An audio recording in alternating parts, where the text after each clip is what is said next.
ایک بار چوم رہے ہو نہیں، یہ نام محمد ہے، تمہیں دوبارہ بھی چومنا پڑے گا۔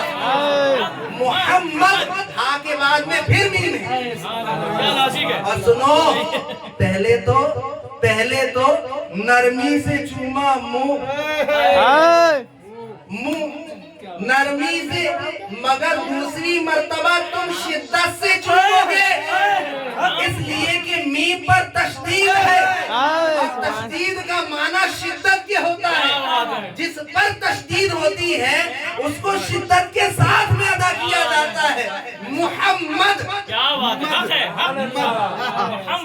اور جو صلی اللہ علیہ وسلم، جو نام محمد صلی اللہ تعالیٰ علیہ وآلہ وسلم پر اپنے بچوں کا نام محمد رکھے گا۔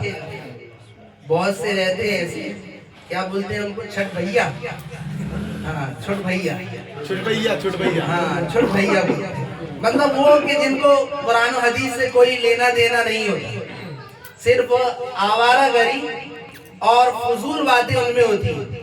بولے نام محمد جس کا ہو اس کو کسی چیز کا اختیار نہیں، نعوذ باللہ من ذالک۔ مگر سنو، نبی محتشم مکرم محترم معظم صلی اللہ تعالیٰ علیہ وآلہ وسلم فرماتے ہیں کہ جو اپنے بیٹے کا نام میری محبت کے اندر محمد رکھے گا، میری محبت کے اندر محمد نام رکھے گا، وہ اور اس کا باپ دونوں جنت میں جائیں گے۔ سبحان اللہ! وہ اور اس کا باپ دونوں جنت کے اندر جائیں گے۔ تو مسلمانوں، نام محمد ادب کرنا بھی ضروری ہے۔ اس لیے علماء فرماتے ہیں بچہ جیسے ہی پیدا ہو تو نام اس کا رکھ دیا جائے، نام اس کا رکھ دیا جائے، مگر نام کیا رکھے؟ حضور علیہ السلام کے نام کی جو نسبت ہے محمد یا احمد، وہ نام رکھ دیا جائے، پکارنے کے لیے کوئی دوسرا نام رکھ دیا جائے تاکہ عدم ملحوظ رہے۔ اس لیے کہ جب ہم کسی کا نام رکھ دیتے ہیں تو کبھی اس کو اس طرح بھی بلاتے ہیں، زید ادھر آؤ، اسی طریقے سے بولتے ہیں اویس چلو ساتھ میں چلو، مگر حضور علیہ السلام کے نام پر رکھ دیے تو پکارنے کے اندر کہیں ادب نہ چلا جائے، اس لیے نام محمد رکھو، برکت مل جائے۔ پکارنے کے لیے کوئی دوسرا نام رکھو، سبحان اللہ، پکارنے کے لیے کوئی دوسرا نام رکھو۔ پھر الحمدللہ ثم الحمدللہ، ہم مسلمان ہیں، اہل حق ہیں، اور یہ دین فطرت ہے، یہ شادی کی مجلس ہے، مگر یہ دین فطرت ہے جو اپنے ماننے والوں کو، چاہنے والوں کو کہیں بھی نہیں چھوڑتا، کبھی بھی نہیں چھوڑتا۔ بھلے بندہ دنیا چھوڑ دے مگر وہ انہیں نہیں چھوڑتا، وہ انہیں یاد کرتا ہے۔ اسی کو کہتے ہیں ایصال ثواب، اسی کو کیا کہتے ہیں؟ ایصال ثواب۔ ایصال ثواب کسے کہتے ہیں؟ ثواب پہنچانا، لغوی معنی اس کا کیا ہے؟ ثواب کو پہنچانا۔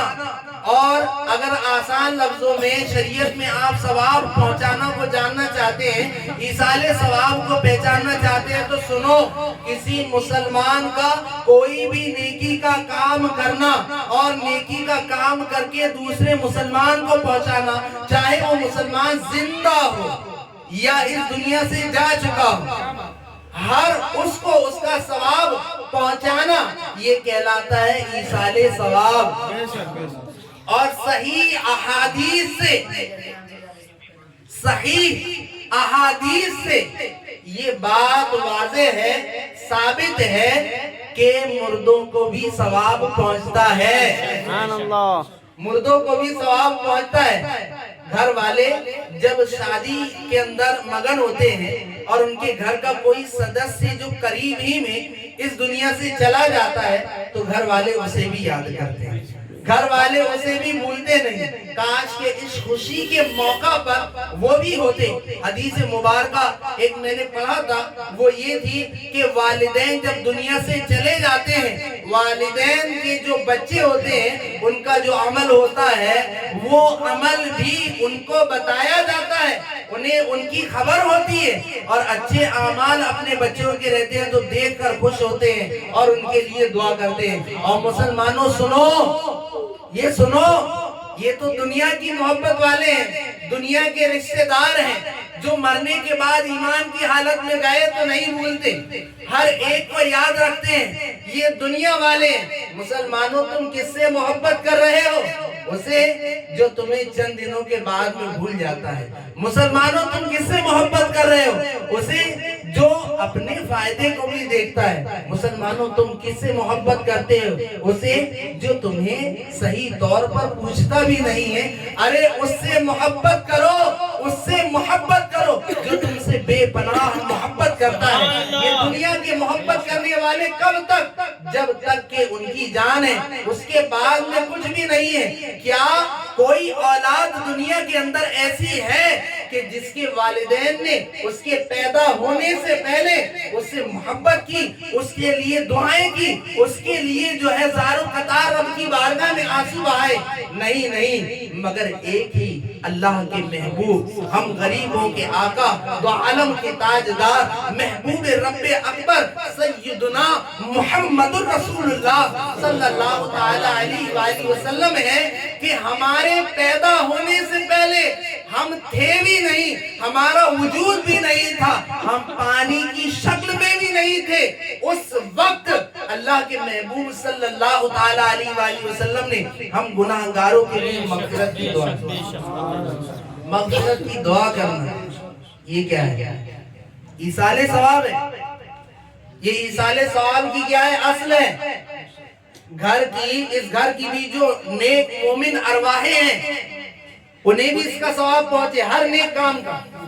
آپ ذکر کریں، آپ محفل میلاد کریں، نعت خوانی کریں، درس قرآن پڑھیں، بیان کریں، جو بھی نیک عمل کریں، نماز پڑھیں، صدقہ و خیرات دیں، سب کا ثواب ہم مرحومین کو پہنچا سکتے ہیں۔ اور خاص طور پر اس گھر کی جو مومن ارواحیں ہیں ان کو ہم اس کا ثواب پہنچا سکتے ہیں۔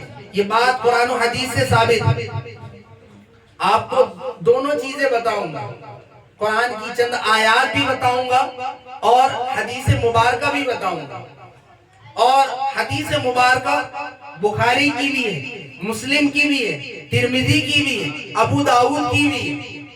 اور قرآن پاک تو وہ کلام ہے کہ جس کے جیسا کوئی کلام نہیں۔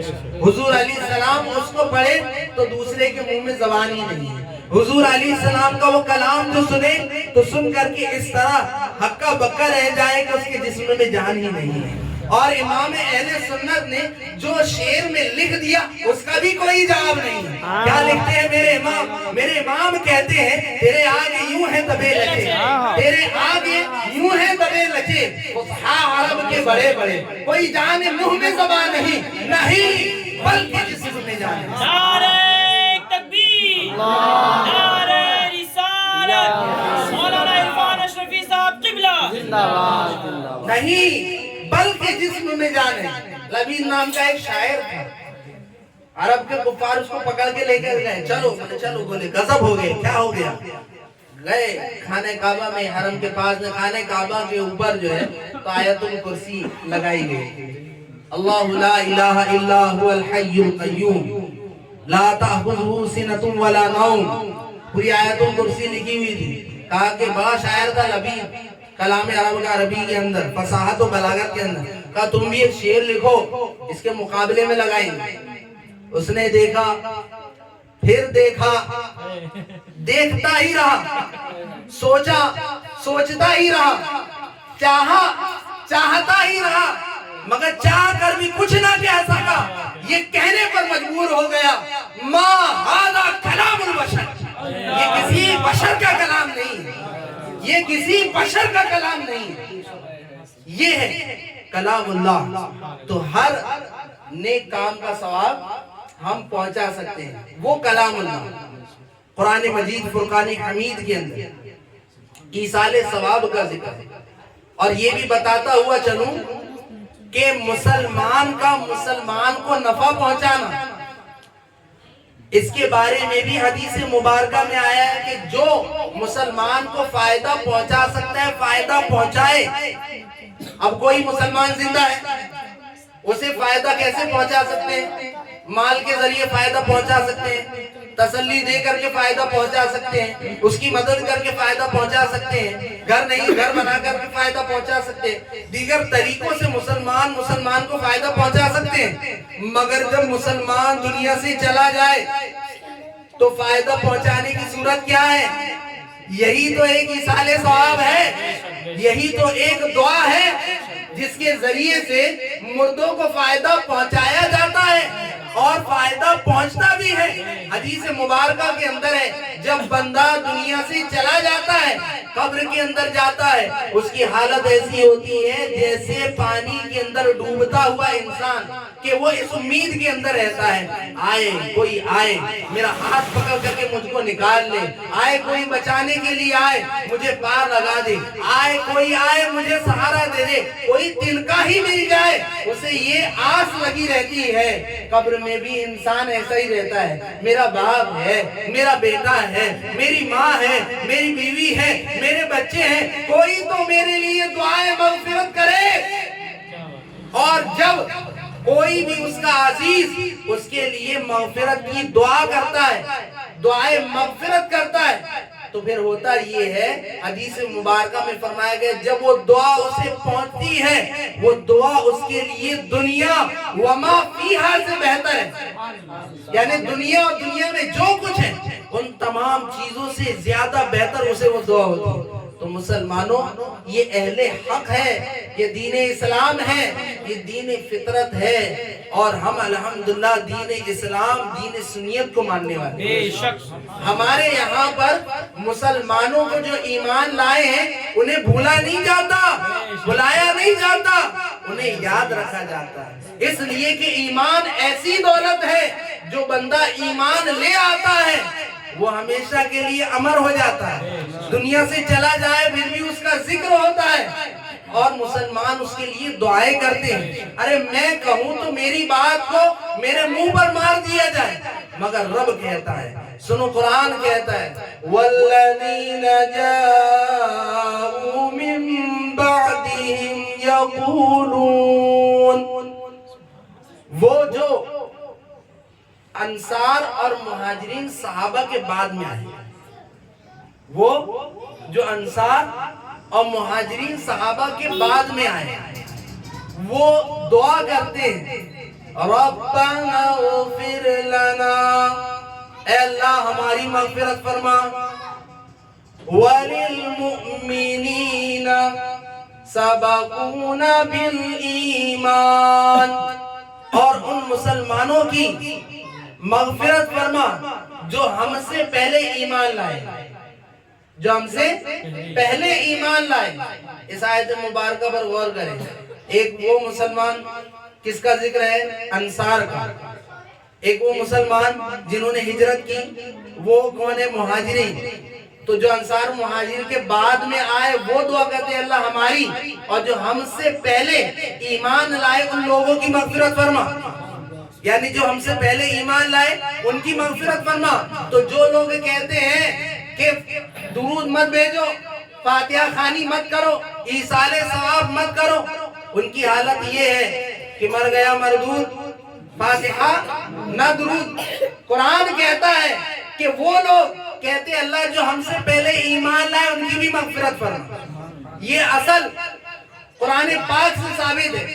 اسی طریقے سے حضرت ابراہیم علیہ السلام نے بھی دعا کی، مغفرت کی دعا کی، اور کون سی دعا کی؟ سنو، کہتے ہیں اپنے رب کی بارگاہ میں عرض کرتے ہیں ربنا اغفر لی ولوالدی وللمؤمنین یوم یقوم الحساب، اے ہمارے پروردگار، میری اور میرے والدین کی، میری اور میرے والدین کی اور مسلمانوں کی اس دن جس دن حساب قائم ہوگا مغفرت فرما۔ حضرت ابراہیم علیہ السلام نے دعا کی تو پتہ یہ چلا تمام مسلمانوں کے لیے دعائیں کرنا، انہیں ایصال ثواب پہنچانا، یہ انبیاء کا طریقہ ہے، یہ صالحین کا طریقہ ہے، یہ اولیاء کا طریقہ ہے، یہ صلحاء کا طریقہ ہے، یہ فضلاء کا طریقہ ہے، یہ نیکوں کا طریقہ ہے، یہی مسلمانوں کا طریقہ ہے۔ اور جو اس سے ہٹ کر آئے وہ ٹریک سے ہٹ گیا، اس کی لائن الگ، ڈسٹرب کر دیا جس نے بیچ میں آگے، اس کی لائن الگ۔ مسلمان تو فاتحہ درود سے لگے تھے اچھے بھلے، بیچ میں آ گیا اور اس نے ڈسٹرب کر دیا اور کہا کہ بھائی یہ کیا کر رہے ہیں، شرک و بدعت کا نعرہ لگانے لگے، تو یہ چیز غلط ہے۔ قرآن کہتا ہے ایصال ثواب پہنچاؤ، قرآن سے ثابت ہے ایصال ثواب کی اصل۔ آگے دیکھیں کہ قرآن پاک میں بھی آیا، حدیث مبارکہ میں بھی آیا، ایک بزرگ رحمت اللہ تعالی علیہ، وہ قبرستان کے اندر، عرب کا ایک قبرستان تھا، وہاں پر آرام کر رہے تھے کہ ان کی نیند لگی تو کیا دیکھتے ہیں، سارے لوگ اپنی قبروں سے نکلے اور نکلنے کے بعد میں کچھ سن رہے ہیں۔ اب ہوا یہ کہ وہ بزرگ جو ہے انہوں نے دیکھا چن رہے ہیں اور بھیڑ لگی ہے، ساری سب جمع ہیں، تو کہا کہ کیا کر رہے ہیں، تو کہا کہ ایک شخص نے سورہ فاتحہ پڑھی، سورہ فاتحہ پڑھنے کے بعد میں اس نے وہ ثواب اس قبرستان کے تمام مرحومین کو پہنچایا، سال بھر ہو گیا اس کے ثواب کو تقسیم کرتے۔ ایک مرتبہ سورہ فاتحہ، تو اپنے گھر والوں کو، مسلمانوں کو یاد رکھو، جو بھی آتا ہے یہ ضروری نہیں ہے چلو امام صاحب، یہ ضروری نہیں ہے چلو مولانا صاحب، وہ تو بہت اچھی بات ہے، اور نہیں ہے اگر نہیں ملتے، جو آپ کو آتا ہے وہ پڑھ کر کے انہیں ثواب پہنچا سکتے ہیں۔ بتاؤں آپ کو ایک مرتبہ درود پاک کی فضیلت، ایک درود پاک کی فضیلت دیکھیں۔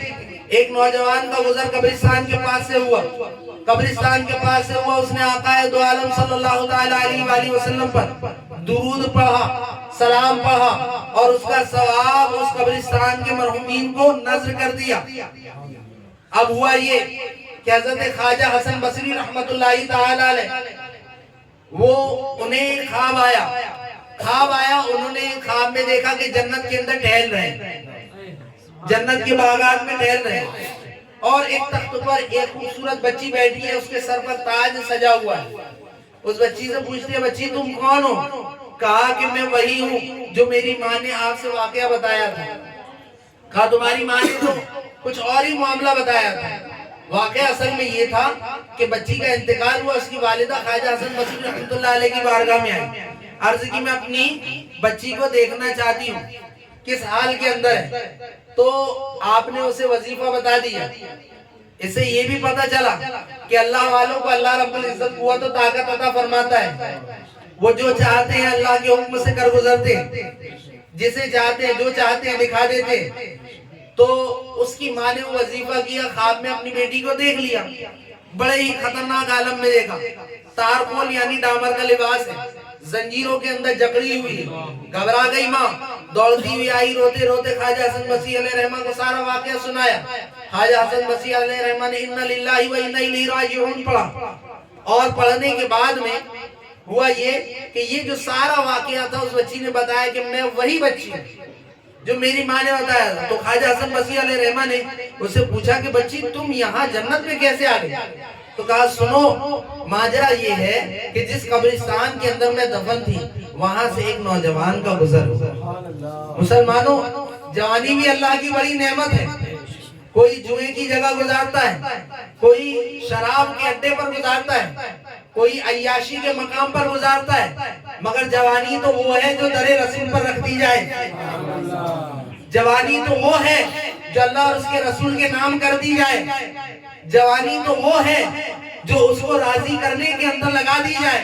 جوانی ہماری نہیں ہے، جوانی تو محمد بن قاسم کی جوانی تھی، جوانی ہماری نہیں ہے، جوانی غازی سالار مسعود علیہ رحمہ کی تھی، جوانی ہماری نہیں ہے، جوانی تو ان شہسواروں کی تھی، ان وفاداروں کی تھی، ان سچے غلاموں کی تھی، ہم تو ان کی غلامی کا دم بھرتے ہیں اور نام لیتے ہیں، وہ ہیں۔ تو کہتے ہیں ایک نوجوان کا گزر ہوا، ایک نوجوان کا گزر ہوا، اس نے آقا دو عالم صلی اللہ علیہ وسلم پر درود پاک پڑھا، پڑھنے کے بعد میں قبرستان والوں کا ثواب پہنچا دیا. اس قبرستان کے اندر تقریباً 560 مردے دفن تھے. اللہ رب العزت نے اس ایک مرتبہ درود پاک پڑھنے کی برکت سے سب کی مغفرت فرما دی. تو جب بھی آپ کا گزر ہو کسی قبر کے پاس سے, کسی مزار کے پاس سے, کسی بزرگ کے آستانے کے پاس سے, تو جو آتا ہے وہ پڑھو اور دعا کرو اے اللہ اس کا ثواب صاحب قبر کو پہنچے, صاحب مزار کو پہنچے. اور سنو اللہ والوں کی شان تو یہ ہے کہ کل بروز قیامت وہ بھی شفاعت کریں گے, اور سب سے پہلے دروازہ جو شفاعت کا کھولیں گے وہ ہمارے ہی آقا ہے. ہر کوئی تو کہے گا ہاں لا ادری, جاؤ کسی اور کے پاس جاؤ, مگر محبوب کبریا ہوں گے جو کہیں گے انا لہا میرے پاس آؤ, میں اسی لیے ہوں. شفاعت کا دروازہ کھولیں گے اور پھر شفاعت کیا ہوگی کہ سارے انبیاء اپنی امتیوں کی شفاعت کریں گے, سارے صحابہ اکرام اپنے چاہنے والوں کی شفاعت کریں گے, تابعین اپنے ماننے والوں کی, تبع تابعین اپنے پیروکاروں کی, پیران اعظام اپنے اپنے مریدوں کی, اور اللہ والے اپنے در پر آنے والے اور اپنے در پر آ کر کے انہیں سلام کرنے والے, انہیں ثواب پہنچانے والے, ان کی بھی سفارش رب کی بارگاہ میں کریں گے. اور جب وہ سفارش کریں گے اللہ رب العزت ان سب کی مغفرت فرما دے گا, ان سب کی مغفرت فرما دے گا. تو ایصال ثواب اس کو لازم پکڑ لیجیے. اور یہ بھی جان لیجیے کہ فرائض کے بعد میں اللہ کے نزدیک سب سے زیادہ پسندیدہ اگر کوئی عمل ہے تو وہ مسلمانوں کے لیے دعائے خیر کرنا ہے, دعائے خیر کرنا ہے, بھلائی کی دعا کرنا ہے, اور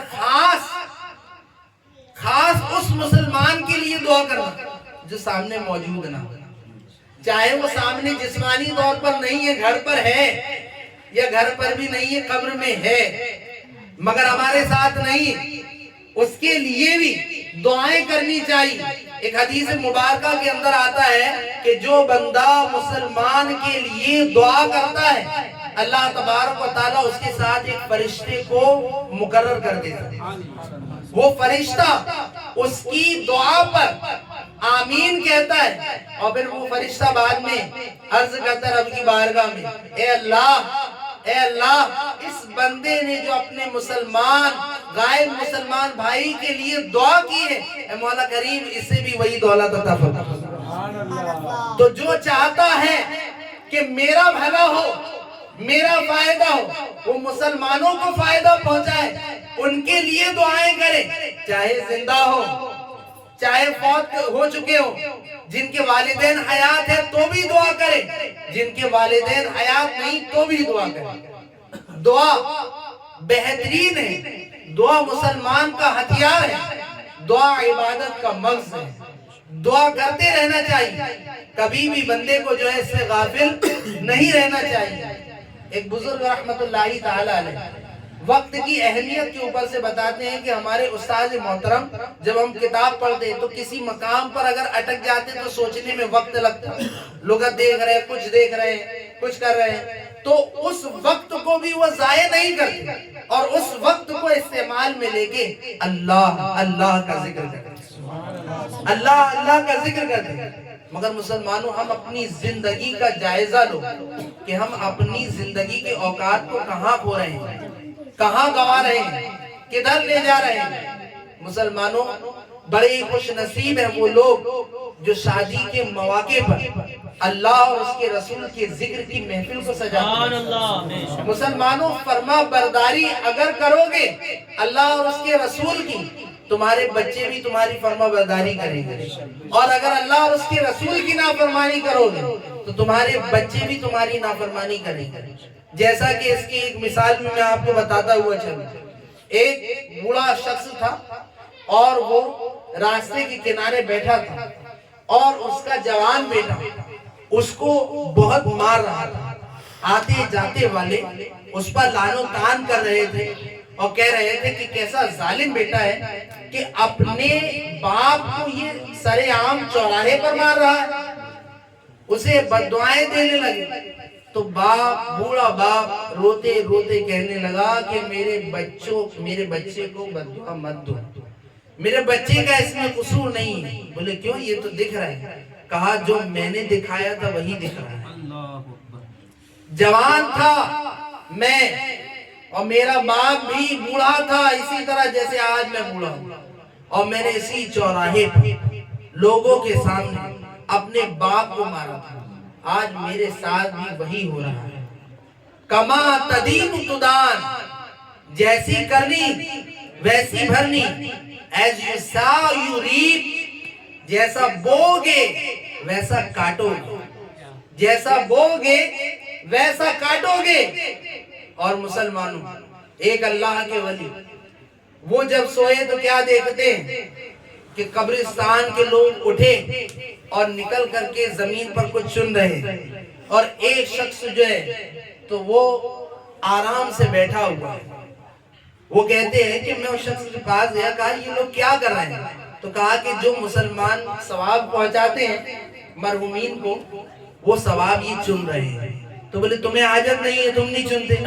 کہنے لگا وہ شخص کہ الحمدللہ میں نے اپنے پیچھے اپنے بیٹے کو حافظ قرآن بنا کر چھوڑا۔ سبحان اللہ۔ وہ حلوائی کی دکان پر کام کرتا ہے، کام کرتا ضرور ہے، مگر اس کی زبان پر قرآن پاک کی تلاوت جاری رہتی ہے۔ روزانہ ایک کلام پاک پڑھتا ہے، مجھے ثواب پہنچاتا ہے، مجھے اس کی ضرورت نہیں ہے، مجھے بہت ثواب مل جاتا ہے، بہت ثواب ملتا ہے۔ اور سنو میرے بیٹے کو جا کر کے کہہ دینا کہ اس عمل کو جاری رکھے، فلا فلا دکان پر وہ حلوائی کی دکان پر کام کرتا ہے۔ وہ بزرگ کہتے ہیں میں جب بیدار ہوا، اور بیدار ہونے کے بعد میں نے اس کے بتائے ہوئے پتے پر گیا اور جا کر کے دیکھا تو ویسے ہی دیکھا کہ ایک شخص ہے جس کے چہرے پر داڑھی ہے، اور وہ حلوائی کی دکان پر کام کر رہا ہے اور اس کی زبان چل رہی ہے۔ میں سمجھ گیا یہ وہی ہے۔ میں نے جا کر کے اس کے والد کا معاملہ اسے سنایا، اس کے والد کا معاملہ اسے بتایا، تو وہ بڑا ہی خوش ہوا۔ تو مسلمانوں، ان باتوں سے پتہ یہ چلا کہ ہم اپنے بچوں کی، اپنے گھر والوں کی تربیت صحیح طریقے سے کریں۔ اگر صحیح طریقے سے ہم اپنے بال بچوں کی تربیت کریں گے، ان کے اعمال کا ثواب بھی ہمیں ملے گا، یہ ثواب جاریہ رہے گا۔ دنیا میں تو ہر کوئی ہمیشہ رہنے والا نہیں، جو آیا ہے وہ ضرور گیا ہے، اس لیے کہ قرآن کا وعدہ ہے کل نفس ذائقۃ الموت، ہر جان کو موت کا مزہ چکھنا ہے۔ مسلمانوں، ہر ایک کو اس دنیا سے جانا ہے، تو اپنے پیچھے نیکیوں کا درخت لگا کر کے جائیں تاکہ وہ درخت پھل دیتا رہے اور اس کا فائدہ لگانے والے کو ملتا رہے۔ اس طرح نہ جائے کہ دن لہو میں کھونا تجھے، شب صبح تک سونا تجھے، شرم نبی خوف خدا یہ بھی نہیں وہ بھی نہیں۔ وہ کیسے لوگ ہیں جو شادی بیاہ کے موقع پر ناچ گانے کرتے ہیں اور الگ الگ خرافات کی محفلیں سجاتے ہیں، اور مسلمانوں اپنے دل کو گناہوں سے آلودہ کرتے ہیں۔ اپنے دل کو گناہوں سے آلودہ مت ہونے دو، اس لیے کہ یہ دل اللہ اور اس کے رسول کی محبت کا گھر ہے۔ اگر یہ دل میلا ہو گیا تو یہ پاکیزہ محبت اس ناپاک دل سے نکل جائے گی۔ اگر چاہتے ہو کہ یہ دل ان کی یاد سے مہکتا رہے، اگر تم چاہتے ہو یہ دل ان کی محبت میں تڑپتا رہے، اگر تم چاہتے ہو یہ دل غیر کی محبت سے پاک خالص اسی کا ہو کر رہ جائے، پھر اس کی فرما برداری کرو، اس کی اطاعت کرو، کلام اللہ کی تلاوت کرو، درود پاک کی کثرت کرو، استغفار کی کثرت کرو، گناہوں سے پناہ چاہو، اپنے رب کی نعمتوں کو یاد کرو اور اس کا خوب چرچا کرو، اسے لوگوں کے سامنے تحدیث نعمت کے طور پر بیان کرو۔ اگر شکر کرو گے تو اللہ رب العزت تمہیں اور نعمتوں سے نوازے گا، اور نعمتوں سے نوازے گا۔ اب آخری بات یہ کہ زندگی کا کوئی بھروسہ نہیں۔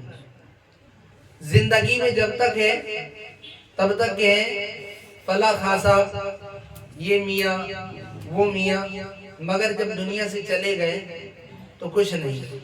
اس لیے جس طرح ہم دنیاوی گھر بنانے کے اندر دوڑ دھوپ کرتے ہیں، محنت مشقت کرتے ہیں اور پریشانی انسان کو اٹھانا پڑتی ہے، ان چیزوں کو دیکھتے ہوئے بندہ یہ سوچے کہ 4 دن کی جو زندگی ہے اس کے لیے میں اتنی محنت مشقت کر رہا ہوں، جہاں مجھے ہمیشہ رہنا ہے وہاں کے لیے مجھے کتنی محنت کرنی ہے، کتنی کوشش کرنی پڑے گی، تو اس کی رضا حاصل کرنے کے اندر لگ جائیں، اس کی رضا پر راضی رہیں، چاہے خوشی ہو چاہے غم ہو، ہر موقع پر یہ چاہے کہ میرا رب مجھ سے راضی ہو جائے، میرا رب مجھ سے راضی ہو جائے، اور ایک اس عقیدے کو نظروں میں بسا لے، دل میں سجا لے کہ میرا رب مجھے دیکھ رہا ہے، میرا رب مجھے دیکھ رہا ہے۔ اگر ہم نے یہ تصور جما لیا تو ساری چیزیں جو ہے، ساری برائیاں ہماری جڑ سے ختم ہو جائیں گی۔ بندہ بولنے سے پہلے یہ سوچے میرا رب مجھے دیکھ رہا ہے، بندہ کسی غلط چیز کی طرف دیکھنے سے پہلے یہ سوچے میرا رب مجھے دیکھ رہا ہے، بندہ برا سننے سے پہلے یہ سوچے میرا رب مجھے دیکھ رہا ہے، بندہ غلط راہ پر جانے سے پہلے یہ سوچے کہ میرا رب مجھے دیکھ رہا ہے، بندہ کھانے سے پہلے یہ سوچے میرا رب مجھے دیکھ رہا ہے، بندہ کسی کی برائی کرنے سے پہلے یہ سوچے میرا رب مجھے دیکھ رہا ہے، میرا رب مجھے دیکھ رہا ہے۔ یہ تصور اگر جم گیا تو بندہ کبھی غلط نہیں سنے گا، بندہ کبھی غلط نہیں دیکھے گا، بندہ کبھی غلط نہیں بولے گا، بندہ کبھی دل کے اندر گناہوں کی محبت کو نہیں لائے گا، بندہ کبھی غلط راہ پر نہیں جائے گا، میرا رب مجھے دیکھ رہا ہے۔ اللہ تبارک و تعالی ہم سب کو اس کا سچا خوف، اس کی اور اس کے نیک بندوں کی سچی محبت عطا فرمائیں۔ پڑھیں استغفر اللہ استغفر اللہ ربی من کل ذنب واتوب الیہ، لا الہ الا اللہ محمد رسول اللہ صلی اللہ علیہ وسلم۔ اور ایک